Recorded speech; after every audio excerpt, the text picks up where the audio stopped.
He had exactly $11 in his pocket. $11, a sleeping 7-year-old at home, and a body running on 4 hours of sleep. And for the first time in nearly 2 weeks, Rowan Hale was finally about to sit down and eat a real meal. Just him. Just one morning. Just a few minutes of quiet before the weight of his life came crashing back down. But that was the morning everything changed. Not because something good happened to Rowan, but because of what Rowan chose to do, for someone else. The knock on Rowan Hale's apartment door came at exactly 8:17 in the morning. He had just come off his night shift. His boots were still on. There was a cold cup of coffee on the counter from the night before, and his daughter Lily was still asleep down the hall, breathing softly the way children do when they have no idea how hard their parent is fighting to keep everything from falling apart. When Rowan heard the knock, his first thought was the landlord. He was 2 months behind on rent. His second thought was something worse. Because the last time strangers showed up at his door unannounced, his whole world had collapsed. He opened the door slowly. 3 people stood in the hallway in pressed suits. Behind them, through the window at the end of the corridor, a black luxury car sat idling at the curb. The woman in the center was holding a sealed envelope. And on the front of that envelope, written in clean, formal lettering, was his name. Rowan Hale. His heart stopped. His hand found the doorframe just to keep himself upright. Because what they said in the next 60 seconds, was something he was absolutely not prepared to hear. And it all started weeks earlier, with a plate of eggs and toast, and a woman nobody else in that diner cared about. Before we go any deeper into this story, drop a comment right now and tell us where you're watching from. We'd love to hear from you. And if you're new here, hit that subscribe button so you never miss stories like this one. Rowan Hale was 34 years old, though most days he felt at least a decade older. He had the kind of face that carried tiredness even when he smiled, dark circles under his eyes that no amount of sleep could fully erase, hands rough from warehouse work, and a quietness about him that wasn't sadness exactly, but something close to it. He lived with his daughter Lily in a second-floor apartment in a mid-sized city in Ohio. 2 bedrooms, 1 bathroom, a kitchen where the faucet dripped unless you turned it just right. It was home. It was theirs. And every single month, Rowan fought tooth and nail to keep it that way. Lily was 7 years old, and she was everything. She had her mother's eyes, hazel, almost golden in the right light, and a laugh that could lift an entire room. Rowan's wife, Clara, had died from a sudden cardiac event 18 months earlier. No warning. No goodbye. Just a phone call from the hospital while Rowan was loading pallets at work, and then a silence in his life so total he sometimes still reached for her in the morning before remembering. He had taken time off after her death. Lost his previous job. Started over at the distribution warehouse on the east side of the city, working the overnight shift from 10 at night to 6 in the morning, unloading freight trucks for $12 an hour. It was hard, physical work. The kind that makes your back ache in places you didn't know existed. But it paid. And right now, paying was everything. What most people didn't see was what Rowan sacrificed every day just to make sure Lily had what she needed. He skipped his own lunches so she could have a full one at school. He wore the same 3 shirts on rotation because new clothes for himself were not in the budget. When the car got repossessed 8 months after Clara died because he had missed too many payments while grieving, he didn't tell anyone. He just started taking the bus. He set 2 alarms, one to wake up, one to remind himself to eat, because exhaustion had gotten to the point where even hunger sometimes went unnoticed. He smiled at Lily every morning when she woke up. He never let her see the stack of overdue bills on the counter. And every single night, before he left for his shift, he would stand in the doorway of her room for just a moment and watch her sleep, the way parents do when love is the only thing keeping them going. That Tuesday morning, 3 weeks before the lawyers appeared at his door, Rowan had $11.43 to his name. His next paycheck wasn't coming for 4 days. He had already bought Lily's groceries for the week. He had already packed her lunch for school. And for the first time in a long time, he had made a decision just for himself. He was going to walk 6 blocks to May's Corner Diner, sit down, order eggs and toast and a cup of coffee, and eat a proper meal. Just one. It was not an extravagance. It was survival. And he had been looking forward to it for days. May's Corner Diner was the kind of place that had been in the neighborhood for 40 years without changing much. The same red vinyl stools along the counter. The same laminated menus with the coffee rings on the corners. The same smell, butter and bacon and something sweet, maple syrup maybe, that hit you the second you walked through the door. It was raining that morning. A slow, gray November rain that turned the sidewalks dark and made people walk faster than usual, chins tucked down, shoulders hunched. But inside May's it was warm. The windows had fogged slightly at the edges, and the overhead lights gave everything an amber glow that felt, on a morning like that, like a small mercy. Rowan took a booth near the back. He set his jacket on the seat beside him and pressed his palms flat on the table for a moment, just breathing. He hadn't sat down without immediately needing to get back up in what felt like weeks. The waitress, a woman named Deb, mid-50s, efficient and kind in the way that comes from years of reading people quickly, brought him coffee without being asked. He smiled at her. She nodded once, the way people do when they understand something without it needing to be said. He ordered scrambled eggs, wheat toast, and a small orange juice. The total would be $9 and change. He had calculated it already. He had even thought about what he might do with the remaining $2. Maybe a tip. Maybe save it. He hadn't decided yet. To anyone watching, it was just a man eating breakfast alone in a diner on a rainy Tuesday morning. But to Rowan, it was something else entirely. It was the first real meal he had sat down with, in a chair, without standing over a counter or eating cold leftovers from a container on his break. It was 10 minutes that were just his. No freight to unload. No forms to fill out for Lily's school. No calls to dodge from the property management office. Just coffee, and the sound of rain, and the smell of something warm. He closed his eyes for just a second. And then the bell above the diner door rang. Everyone looked up. That is what people do when a door opens in a quiet room. But the woman who walked into May's Corner Diner that morning made people look for longer than usual. She was soaked through. Her coat, thin, beige, wrong for the weather, was dark with rain. Her shoes were muddy at the toe. Her hair was plastered flat against her face, and she wasn't wearing any makeup, which meant you could see exactly how exhausted she was. Late 40s, maybe early 50s. High cheekbones. Eyes that were sharp, intelligent, but clouded with something. She paused just inside the door, as if she needed a second to convince herself to keep going. Then she took 3 steps forward and stopped near the front counter, looking around the diner slowly, carefully, like someone checking a room for exits. Deb walked over. Table for one? The woman glanced toward the window. Then back. Can I just sit for a minute? I'm not sure yet. Deb hesitated. It was a working diner, not a waiting room. But something in the woman's face made her pull out a menu and gesture toward a corner booth. Take your time, Deb said, and walked back behind the counter. The woman slid into the booth, facing the door. She didn't open the menu. She kept her hands flat on the table in front of her, very still, very deliberate. 2 men at the counter glanced at each other. A woman near the window leaned toward her companion and said something quietly. Rowan heard it anyway. She looks like she's been sleeping outside. The companion nodded slowly. Neither of them looked away from their plates after that. They just quietly dismissed her. The way people do when they've decided something isn't their problem. But Rowan didn't look away.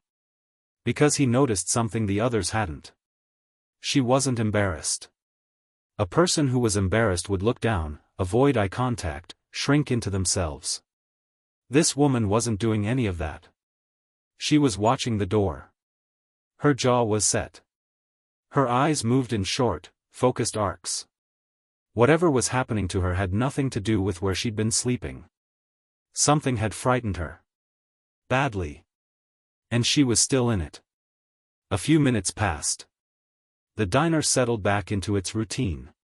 Deb refilled Rowan's coffee. The rain picked up outside, streaking down the windows in long, uneven lines. The woman in the corner booth still hadn't ordered. She had turned the menu over and set it aside. At one point her phone buzzed on the table and she looked at it for just a second, then flipped it face down without answering. Her leg was moving under the table. Not nervous energy, something more controlled than that. More like someone keeping themselves anchored. Then her purse slipped from the bench beside her and hit the floor with a thud, its contents spilling partway out toward the aisle. She reached down quickly. Rowan was close enough to see. He wasn't trying to look. But the purse had fallen toward him, and for just 2 or 3 seconds before she gathered everything back in, he saw what was inside. A hospital bracelet, still attached to a clip. A folded set of papers, official looking, with the kind of dense text that belongs to legal documents. A small photograph of a little girl, maybe 6 or 7 years old, with dark curly hair and a gap-toothed smile. And something that made Rowan's chest tighten. A bruise on her wrist. Not old. Not fully yellow-green the way old bruises go. Still purple at the center. She zipped the purse closed and sat back up. Her eyes met his for just a fraction of a second. Then she looked away, back toward the door. She hadn't asked for his pity. She hadn't asked for anything. And yet he could not stop thinking about that photograph of the little girl. And about the way this woman was watching the door like she was expecting someone to walk through it who she desperately did not want to see. Think about this for a moment. Has there ever been a time when you saw someone clearly struggling and had to decide whether to look away or do something? That feeling Rowan was having right now, that pull between minding his own business and listening to something deeper, that is one of the most human feelings there is. Stay with this story. Because what happens next changes everything. Deb brought Rowan's breakfast. The eggs were fluffy, the toast golden at the edges, the coffee fresh. The plate was warm when she set it down. Steam rose off it in thin ribbons. Rowan looked at it. Then he looked at the woman in the corner booth. Then he pulled out his phone and looked at the photo he kept as his lock screen, Lily, in her Halloween costume from last year, a white and yellow bumblebee, laughing so hard she was blurry. He set the phone down. He sat very still for about 15 seconds. And then he made a decision that had no logic to it whatsoever, and every logic to it at the same time. He picked up the plate, picked up the coffee, and walked to the corner booth. The woman looked up sharply, startled. He set the plate on the table in front of her and the coffee beside it. "You need this more than I do," he said. Quietly. Matter-of-factly. Like it was the most ordinary thing in the world. And then he walked back to his table, sat down, and wrapped both hands around his now empty spot where the plate had been. The diner went almost completely silent for a moment. Deb stood at the counter with a coffee pot in her hand, perfectly still. The 2 men at the counter said nothing. The woman near the window had stopped mid-sentence. And the woman in the corner booth stared at the plate of food in front of her for what felt like a very long time. He had $11.43. He had just given away $9 of it. He had 4 days until his next paycheck. And he felt, oddly, completely at peace with that. He could not have explained why. He just knew, the way certain things land in your chest is simply true, that it was the right thing to do. He ordered a second coffee for himself. Just the coffee. And he sat and drank it in the quiet of the morning, rain still coming down outside, and pretended that was enough. It was enough.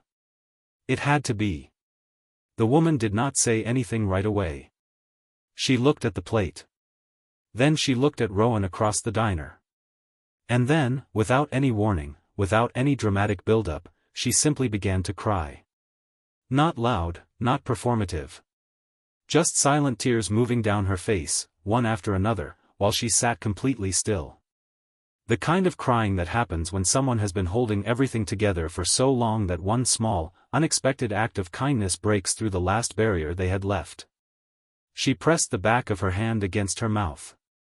Her shoulders shook once, then steadied. She took a slow breath. And then she picked up the fork. Rowan did not stare. He looked out the window. He gave her that. After a few minutes she spoke. Her voice was low, a little unsteady. I haven't eaten since yesterday morning. She paused. And no one has helped me in days. Rowan didn't answer right away. He turned his coffee mug in his hands, the way people do when they're choosing their words carefully.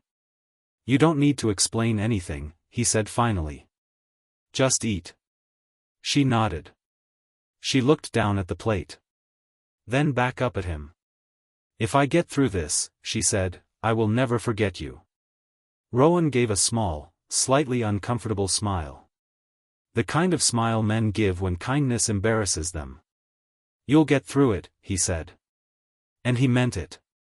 Not because he knew anything about her situation. He just believed it. You could see it in the steady way he said it. She ate. He finished his coffee. The rain eased slightly outside. For about 20 minutes, the diner was just a warm room where two people sat without needing anything from each other except the ordinary dignity of being left alone. It was the quietest, most unremarkable scene you could imagine. And it was, though neither of them knew it yet, the moment that was going to change both their lives forever. She had been there for about half an hour when it happened. A black SUV rolled slowly past the diner window. Not fast. Deliberately, measurably slow. The kind of slow that means someone inside that vehicle is looking for something. Or someone. The woman saw it from the corner of her eye. Her entire body changed. She went rigid, her fork stopping mid-air, her eyes fixed on the window. The SUV kept moving. It reached the intersection at the end of the block and stopped at the light. It sat there for nearly a full minute. Rowan had noticed. He kept his eyes on his coffee, but he was watching in his peripheral vision the same way she was. The light changed. The SUV turned the corner and disappeared. The woman exhaled very slowly. She glanced at Rowan. He met her eyes and gave the smallest nod, the kind that means I saw it too, and I'm not going to ask. She looked down at the plate. She had eaten most of it. She pushed the rest toward the center of the table and quietly picked up her purse. Her hands were steadier than they had been when she came in, but her jaw was tight. She was preparing to leave. She reached into her purse, pulled out a paper napkin that had been folded into a small square. Rowan noticed it was one of May's napkins, the ones with the small red logo in the corner, and she slid it across the table toward him. She did not hand it to him. She just left it there. Then she stood, buttoned her coat, and walked toward the door. At the door she paused, just for a second, and looked back at him across the room. She didn't say anything. Then she pushed the door open and walked out into the rain, moving quickly, her head down, turning east at the sidewalk and disappearing from view. Rowan sat with the folded napkin for a moment before he opened it. He wasn't sure why he hesitated. Maybe because something about this whole morning had been strange in a way he couldn't name yet, and he wasn't sure he was ready for whatever was written on it. He unfolded it carefully. The handwriting was small and slightly uneven, as if her hand had not been entirely steady. There were 2 lines. The first said, "Thank you for saving me today." And below it, separated by a small space, "If anyone asks, you never saw me." No name. No number. No explanation. Just those 2 lines, and below them, 2 initials. E.M. He read it twice. Then he folded it back along the same creases and tucked it into the inside pocket of his jacket, against his chest. He sat there for a while after that. Deb came by and refilled his coffee without asking and set down the check. He paid, the 2 coffees and the orange juice he hadn't drunk because he'd given it away with the plate. He left Deb a $1 tip. Then he put on his jacket, walked out into the rain, and started the 6-block walk home. He thought about the woman on the whole walk back. About the hospital bracelet, and the bruised wrist, and the photograph of the little girl. About the legal papers. About the black SUV moving too slowly outside. About the way she had said, "No one has helped me in days," not with self-pity, but with a kind of disbelief that had more to do with the state of the world than with her own suffering. He did not know who she was. He did not know what she was running from. But he knew she was real, and frightened, and that for a few minutes on a rainy Tuesday morning, a plate of eggs had mattered more than he could have imagined. He got home. Lily was still asleep. He set his jacket on the chair by the door and went to bed. Life, as it tends to do, moved on without pausing to explain itself. The following week, Rowan's hours at the warehouse were cut by 6. Not eliminated, just reduced. The shift supervisor said it was temporary, seasonal slowdown, should clear up after the holidays. Rowan nodded and said he understood. He came home that night and sat at the kitchen table for a long time after Lily went to sleep, doing the math on a scratch piece of paper. What he owed. What was coming in. What could be moved around. The numbers did not cooperate no matter which order he put them in. He called the property management office the next morning and asked for another extension on rent. The man on the other end of the line was not unkind, but he was firm. 2 months was already beyond what they normally allowed. He would need to see something by the end of the following week. Lily's winter shoes were wearing through at the left toe. Rowan noticed it one morning when she was putting them on for school. She hadn't said anything. He looked at her for a moment, this 7-year-old in her coat and backpack who was doing her absolute best not to notice the things that were going wrong around her, and he felt something in his chest that had no name but was made entirely of love and weight in equal measure. He said he would get new shoes soon. She said okay, and that her teacher had said they were going to make paper snowflakes this week, and did he think they would use glitter? He said probably yes. She smiled and went to the bus stop. He stood at the window and watched her go. Then he turned back to the apartment and thought, quietly and without drama, about how much longer he could keep all of this together. He thought, briefly, about the woman from the diner. The initials EM. He wondered if she was okay. He had no way of knowing. He pushed it aside. Life didn't pause for mystery. There were bills on the counter and a daughter to raise and a shift to get to by 10. He went to sleep. He woke up. He did it again. 3 weeks passed like that. And then, at 8:17 on a Wednesday morning, came the knock. 3 people in pressed suits. A woman and 2 men.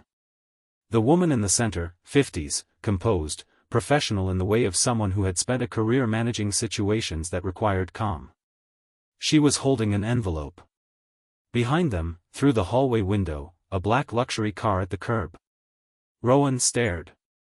His first instinct was that this was about the rent. Some formal eviction proceeding.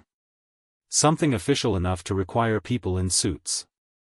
His second instinct was that he was about to receive very bad news. "Mr. Hale," the woman said. "My name is Patricia Graves. We represent Elena Morgan. May we come in?" Rowan did not know that name. He stepped back from the door to let them in, 3 people plus their briefcases filling up most of the space in his small living room, and said quietly, "I'm sorry, who?" Patricia reached into her briefcase and withdrew a photograph. A professional headshot, a woman in her early 50s, in a charcoal blazer, hair pulled back, composed and elegant. Serious eyes. Strong jaw. She looked like someone who ran things. Who made decisions. Who did not suffer uncertainty. Rowan looked at the photograph for several seconds. And then he felt the hair on the back of his neck rise. Because underneath the blazer and the professional composure and the studio lighting, he recognized her. The cheekbones. The eyes. "That's her," he said. It wasn't really a question. Patricia nodded. 3 weeks ago, she said, you bought her breakfast at a diner on Garfield Street. Rowan looked at the photo again. Then he sat down slowly on the arm of his couch. She was soaked, he said, half to himself. Her hands were shaking. Yes, said Patricia quietly. They were. Elena Morgan was the founder and majority stakeholder of Marybridge Health, a national healthcare services company based in Chicago with operations in 11 states. She had built it from the ground up over 20 years, starting with a single outpatient clinic she had personally mortgaged her home to fund. By the time she was 45, Marybridge was serving over 3 million patients annually. She had appeared on the covers of business magazines. She had testified before a Senate subcommittee on healthcare access. She had a daughter named Maddie, 7 years old, dark curly hair, gap-toothed smile, who lived with her in a 12-room house in the Lincoln Park neighborhood of Chicago. She had, from the outside, a life that looked remarkably whole. But 18 months before that rainy Tuesday morning in May's Corner Diner, Elena's marriage had begun to collapse in a way that was neither quiet nor private. Her husband, a man she had met at a charity gala 15 years earlier and married 6 months later, had begun a legal campaign to take controlling interest of Marybridge as part of their divorce proceedings, claiming that a significant portion of the company's early capital had come from his family's funds. He had lawyers. He had documentation, real or constructed. He had, it emerged, been planning this for years. And he had people watching her. People who reported back. People who made her feel, in her own home, in her own city, among her own professional circle, that she was surrounded. The legal battle became public. The media attention was relentless. Her board became nervous. Some of her closest advisors began distancing themselves to protect their own positions. And one evening in early November, after a particularly brutal deposition that had lasted 9 hours and ended with her attorney delivering news that was, in her own words, catastrophic, Elena Morgan had walked out of her law firm's building, gotten into a car, driven to a gas station, paid cash for a bus ticket, and disappeared. She left her phone, her credit cards, her assistants, her security detail, her carefully maintained public life. She took cash, a change of clothes, and the photograph of Maddie. She had told no one where she was going. She wasn't sure herself.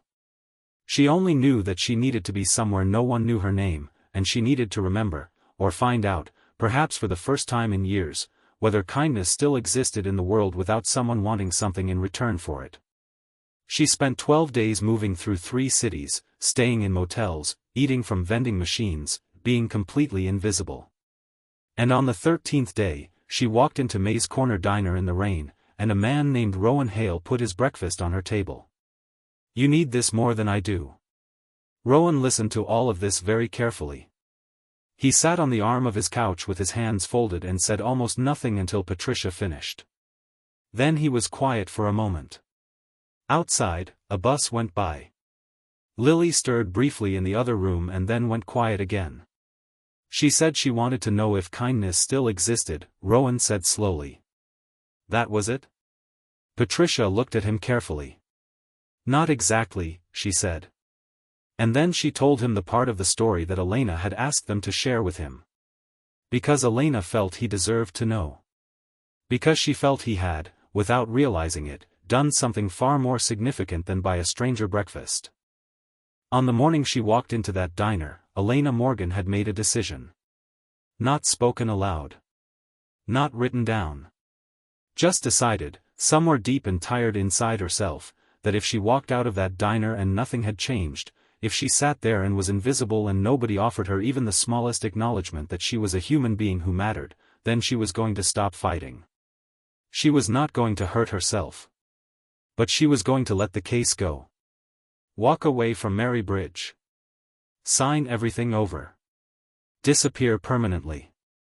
Let the man who had systematically dismantled her trust in every person around her win, because she had simply run out of the belief that the world held anything worth fighting for. Patricia said this evenly, professionally. But her voice was careful in the way voices get when the weight of something requires extra handling. She had decided, Patricia said, that that diner was her last test. And she was quite sure she was going to fail it. Rowan was very still. And then, Patricia continued, a man who had $11 to his name, who was behind on his rent and had a daughter at home and had not eaten a proper meal in 2 weeks, that man stood up, walked across a diner, and put his breakfast on her table. No cameras. No audience. No chance of reward. Because it was the right thing to do. She paused. You didn't just give her a meal, Mr. Hale. You gave her back her reason. Rowan looked at the photograph of Elena still in Patricia's hand.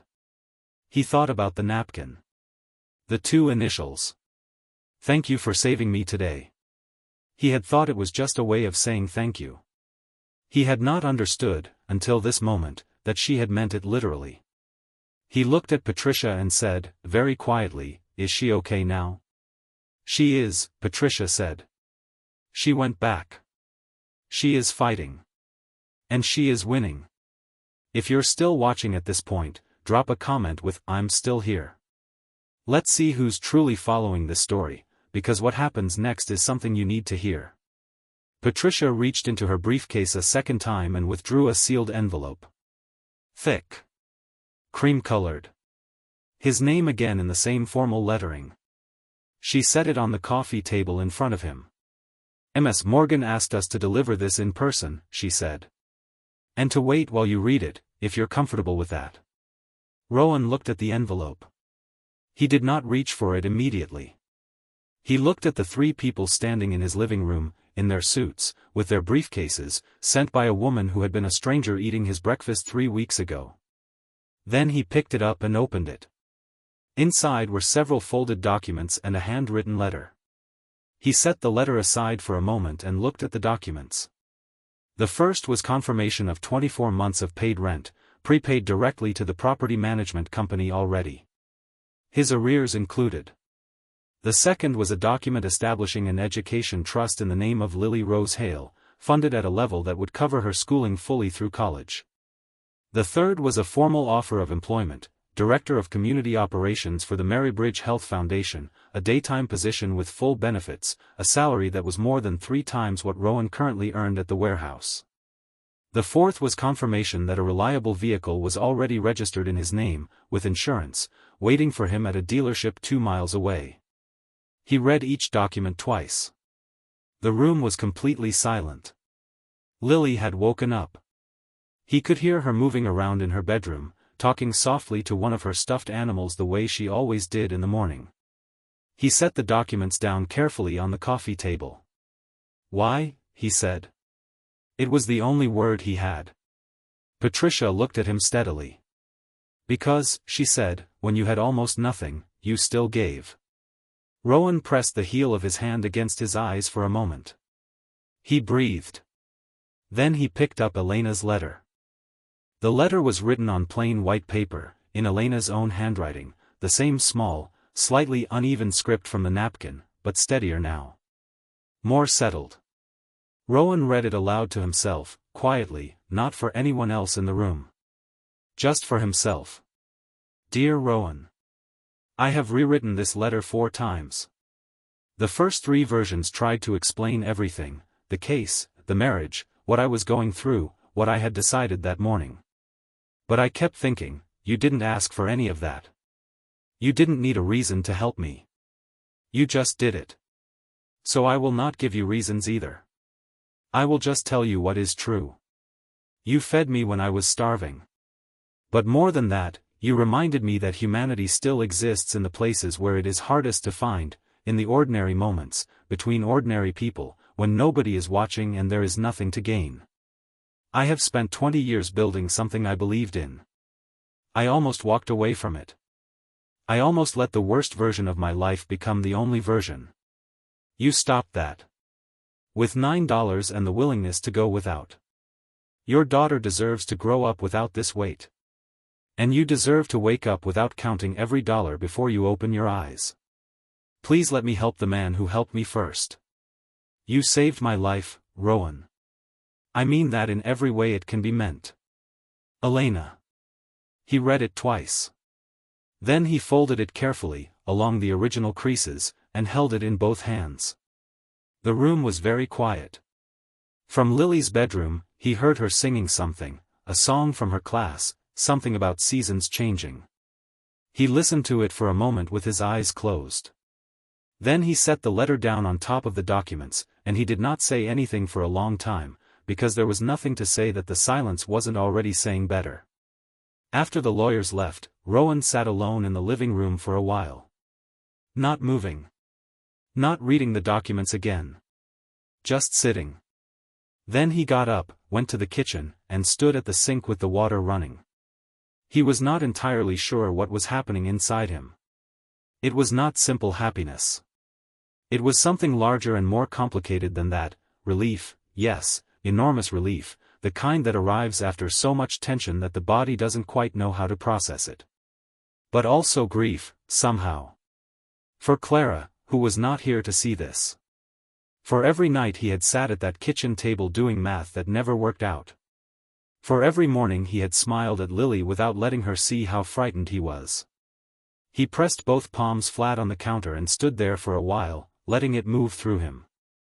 Lily appeared in the kitchen doorway. 7 years old, still in her pajamas, her hair a little wild from sleep, holding a stuffed rabbit by one ear. She looked at her father at the sink. Kids notice things. They always do. "Daddy," she said. "Are you crying?" He turned around. He was, in fact, crying. Just slightly. He crouched down to her level and looked at her, those hazel eyes, Clara's eyes, wide and steady and completely trusting. "I'm okay," he said. She studied his face for a moment in the way children do when they are deciding whether to believe an adult. "Are we okay?" she asked. Not, "Are you okay?" "We." He pulled her into a hug and held her for a moment, this small, solid, entirely real person who was the reason he had kept getting up every single morning. "Yeah," he said. "We're going to be okay." And for the first time in 18 months, for the first time since the phone call from the hospital while he was loading pallets at work, he said it and completely believed it. 6 weeks after the lawyers came to Rowan's door, his life looked different in ways that were both enormous and ordinary. They moved into a new apartment, same neighborhood, slightly larger, with a second bathroom and a kitchen where nothing dripped. Lily got her winter shoes. She also got a bedroom door that actually latched properly and a desk she could do her homework at without balancing things on the edge. Rowan started his new position at the Mary Bridge Foundation in January, a daytime role working on community outreach programs that connected uninsured families with healthcare access. He was good at it. Surprisingly good, in the way that sometimes happens when a person finally lands in work that lines up with something true about them. He took the bus less. He slept more. He ate breakfast, real breakfast, sitting down, almost every morning. Some things did not change. He still set 2 alarms. He still had the photograph of Clara on his phone's lock screen. He still stood in the doorway of Lily's room at night and watched her sleep for just a moment before he went to bed. He still kept the napkin. He had taken it out of his jacket and put it in his wallet, the small folded square of May's Diner napkin with the red logo at the corner, the handwriting slightly uneven, the initials EM. He wasn't entirely sure why he kept it.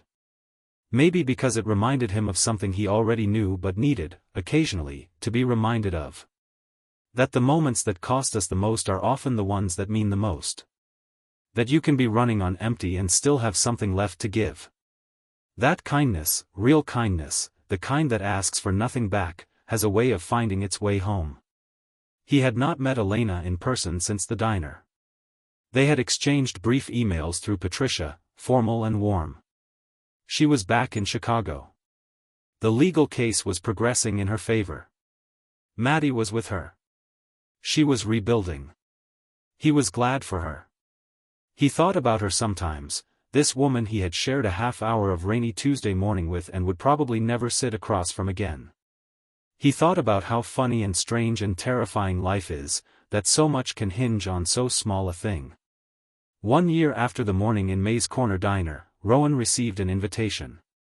A formal envelope, cream-colored, his name in clean lettering. He recognized it. He opened it at the kitchen table while Lily was at school. Inside was an invitation to the launch event for a new non-profit initiative Elena was founding alongside Mary Bridge Health. The program had a name. The Last Meal Foundation.